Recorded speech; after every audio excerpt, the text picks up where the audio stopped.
आज के इस वीडियो में हम बात करेंगे इक्विपोटेंशियल सरफेस पे। सबसे पहले हम ये देखेंगे कि इक्विपोटेंशियल सरफेस होता क्या है।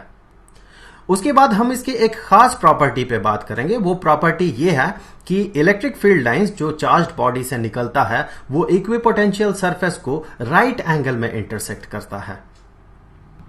इसके लिए हम कंप्यूटर साइमुलेशन का मदद लेंगे।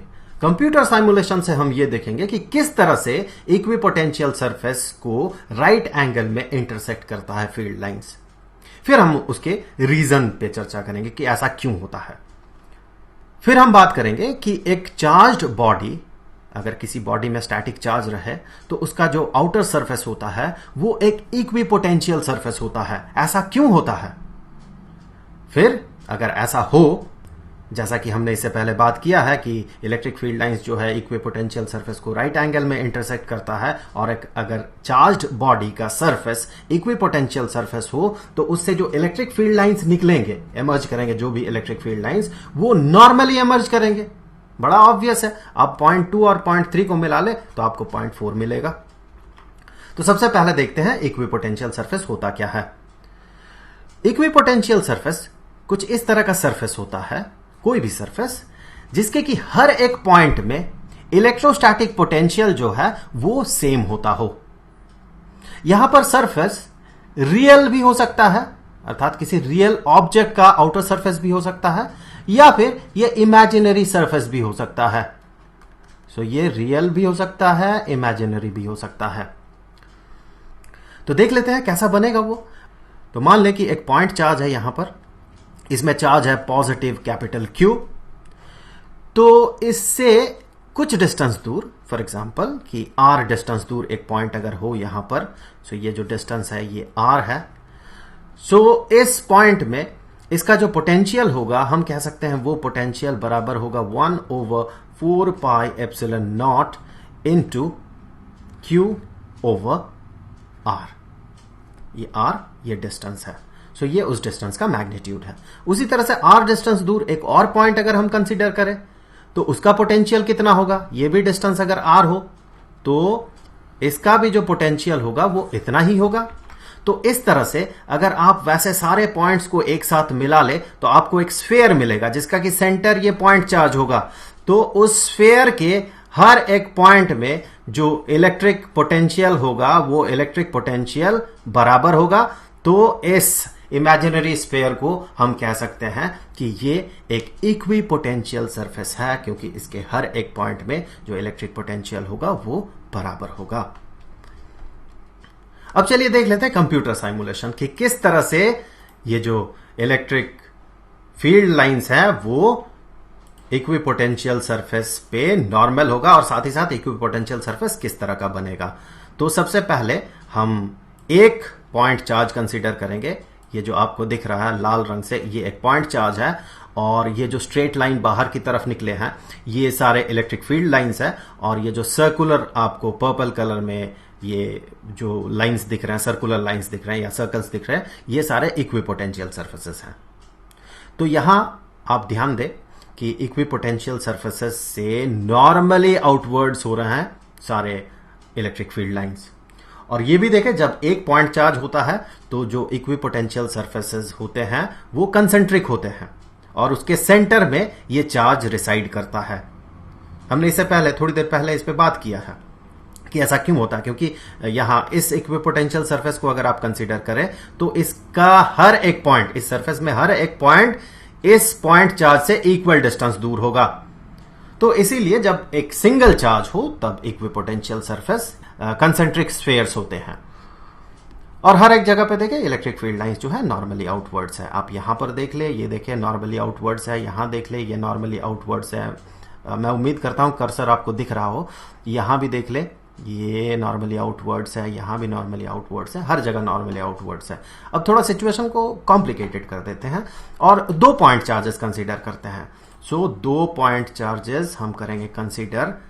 तो और दोनों चार्जेस के कारण बने हुए जो इक्विपोटेंशियल सरफेस है और जो फील्ड लाइंस है उन्हें भी हम देखेंगे। तो उसके लिए देखें, ये हो गए 2 चार्जेस, और ये फील्ड लाइंस सारे, ये जो कर्व्ड लाइंस ऐसे आपको दिख रहे हैं, ये सारे फील्ड लाइंस हैं, दोनों पॉजिटिव चार्ज हैं। और यहां पर देखें इक्विपोटेंशियल सरफेसेस जो है वो कैसे बन रहे हैं। यहां एक और प्रॉपर्टी मैं आपको बता दूं इक्विपोटेंशियल सरफेस के, वो ये कि इक्विपोटेंशियल सरफेसेस एक दूसरे को इंटरसेक्ट नहीं करते हैं। देखिए ये मर्ज कर जाएगा एक दूसरे के साथ, अगर बराबर इक्विपोटेंशियल सरफेसेस हो तो वो मर्ज कर जाते हैं, लेकिन वो इंटरसेक्ट नहीं करते हैं। इस पे हम बात नहीं करेंगे इस वीडियो में, एक दूसरी वीडियो में हमने इस पे चर्चा किया है, तो उस वीडियो का लिंक मैं आपको जरूर दूंगा, उसे क्लिक करके आप उसे देख सकते हैं। तो यहां भी देखें जो फील्ड लाइंस है ये नॉर्मली आउटवर्ड्स है, किसी भी जगह पे आप देख ले, यहां पर देख ले ये भी नॉर्मली आउटवर्ड्स है। आप अगर यहां पर देखें तो यहां भी आपको दिखेगा ये नॉर्मली आउटवर्ड्स है। सरफेस से जो ये बाहर निकल रहा है राइट एंगल में निकल रहा है, तो यहां जो एंगल बनेगा ये एंगल राइट एंगल होगा, 90 डिग्री का होगा हर जगह, आप कहीं भी देख ले। सो ये इसका एक फंडामेंटल प्रॉपर्टी होता है इलेक्ट्रिक फील्ड लाइंस और इक्विपोटेंशियल सरफेस का। अगला जो टॉपिक है वो देख लेते हैं कि ऐसा क्यों है, ऐसा होने के पीछे का रीजन क्या है। तो मान ले कि एक इक्विपोटेंशियल सरफेस है कुछ ऐसा, यहां पर ये हो गया एक इक्विपोटेंशियल सरफेस, और किसी एक खास पॉइंट में यहां पर हम देखेंगे जो फील्ड लाइंस बाहर की तरफ निकलेंगे वो फील्ड लाइंस कैसे होंगे, क्या ये नॉर्मल होगा इस इक्विपोटेंशियल सरफेस पे या नहीं होगा। तो सबसे पहले चलिए मान लेते हैं कि ये नॉर्मल नहीं हुआ तो क्या होगा। ये नॉर्मल नहीं है, हमने मान लिया नॉर्मल नहीं है। इलेक्ट्रिक फील्ड लाइन एक सर्टेन एंगल से इस सरफेस से बाहर निकल रहा है और वो एंगल 90 डिग्री का नहीं है, वो एंगल 90 डिग्री से कम है इस डायरेक्शन से अगर देखें तो। इसका मतलब अगर हम इसे इस सरफेस के डायरेक्शन में और इस सरफेस पे परपेंडिकुलर डायरेक्शन पे रिजॉल्व करते हैं तो हमें दो वेक्टर्स मिलेंगे, इलेक्ट्रिक फील्ड वेक्टर्स।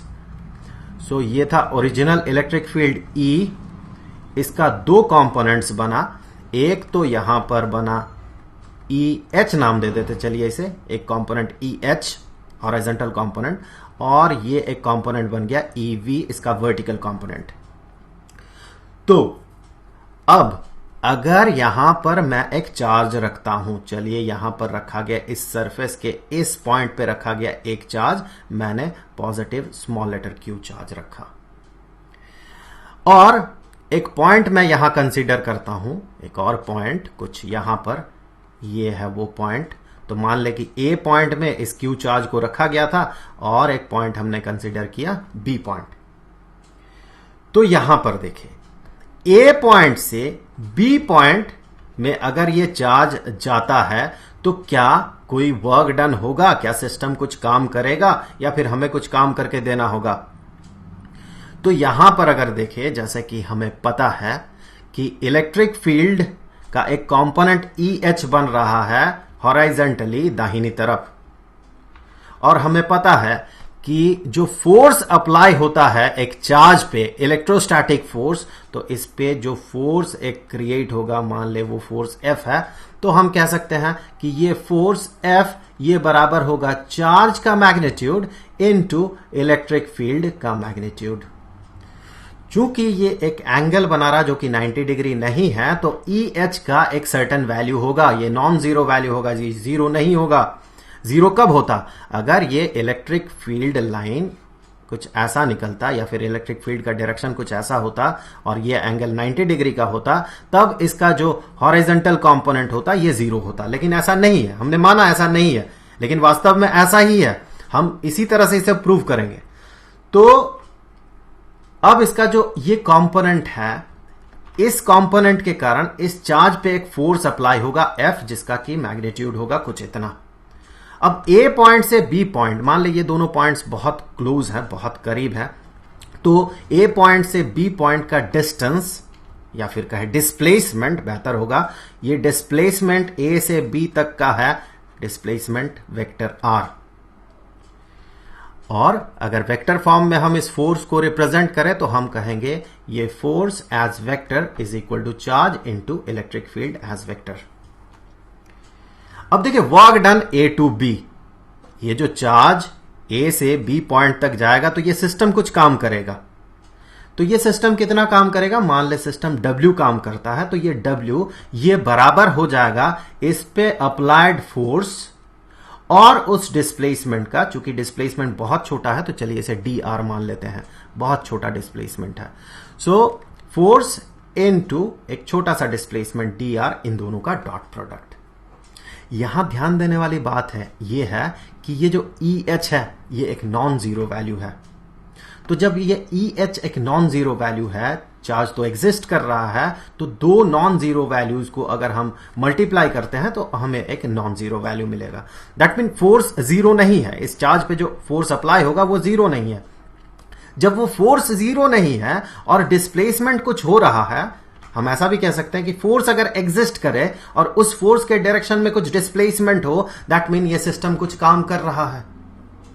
लेकिन इक्विपोटेंशियल सरफेस के डेफिनेशन के हिसाब से दो पॉइंट्स के बीच, एक इक्विपोटेंशियल सरफेस के दो पॉइंट्स के बीच कोई पोटेंशियल डिफरेंस नहीं होता।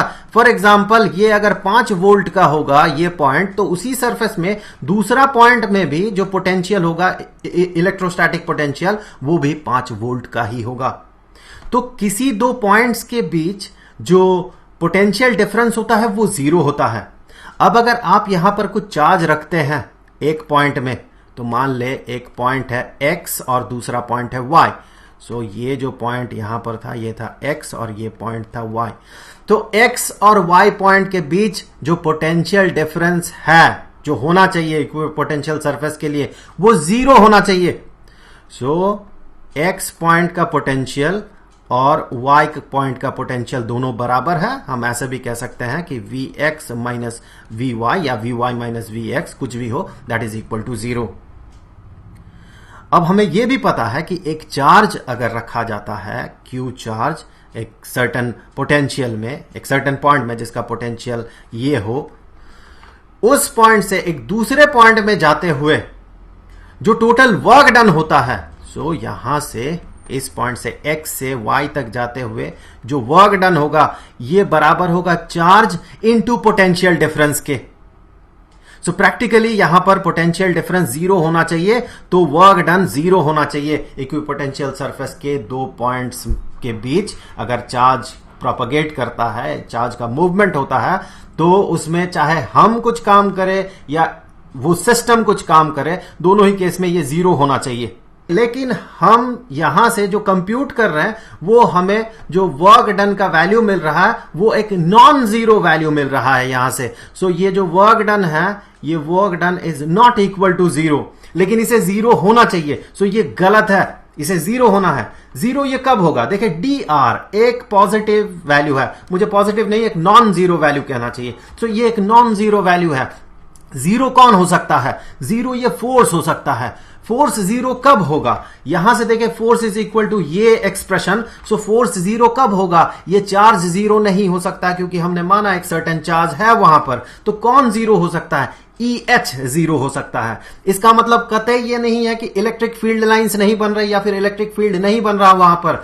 इसका मतलब इलेक्ट्रिक फील्ड तो है, लेकिन उसका जो हॉराइजेंटल कंपोनेंट, जिसे कि हम हॉराइजेंटल कंपोनेंट कह रहे हैं, जो कि सरफेस के अलोंग है, इस इक्विपोटेंशियल सरफेस के अलोंग है, वो हॉराइजेंटल कंपोनेंट या फिर वो जो कंपोनेंट है उसे जीरो बनना है।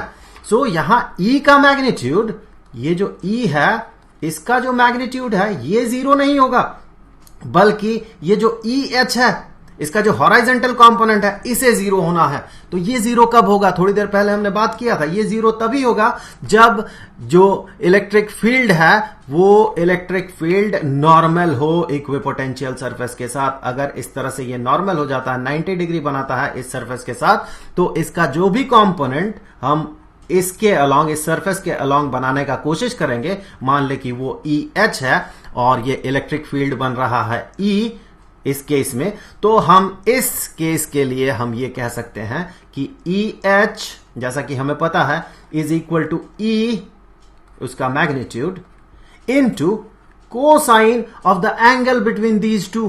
तो ये वाला एंगल और ये वाला एंगल है कितना, 90 degree. So cosine of 90 degree या cosine of pi by 2। So cosine of pi by 2 is equal to zero. Cosine of 90 degree is equal to 0। So EH जो है ये 0 बन जाएगा। रीजन ये नहीं होगा कि इलेक्ट्रिक फील्ड एग्जिस्ट नहीं कर रहा है, रीजन ये होगा कि इलेक्ट्रिक फील्ड 90 डिग्री का एंगल बना रहा है इक्विपोटेंशियल सरफेस के साथ।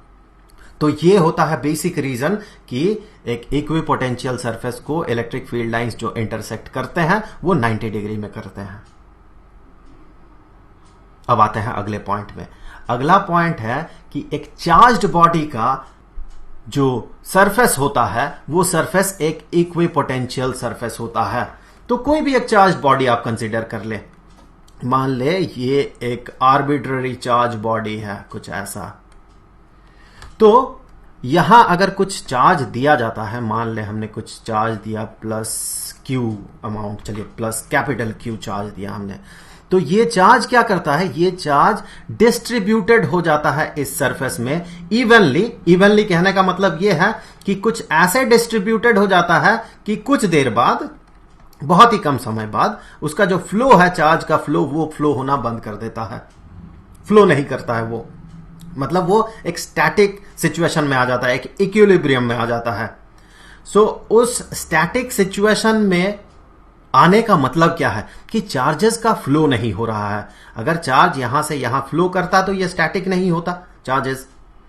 सो ये स्टैटिक हो जाते हैं। इसके पीछे और भी एक रीजन है कि अगर चार्ज का फ्लो होगा तो फिर due to the resistance of the surface, इस सरफेस का कुछ तो रेजिस्टेंस होगा, किसी भी मटेरियल से बना हुआ उसका तो रेजिस्टेंस होगा, एक इलेक्ट्रिक रेजिस्टेंस, उसके कारण ये हीट इवॉल्व करेगा। अगर चार्ज का फ्लो हो तो, चार्ज का फ्लो मतलब करंट, अगर रेजिस्टेंस के थ्रू करंट फ्लो करता है तो फिर हीट जनरेट होता है।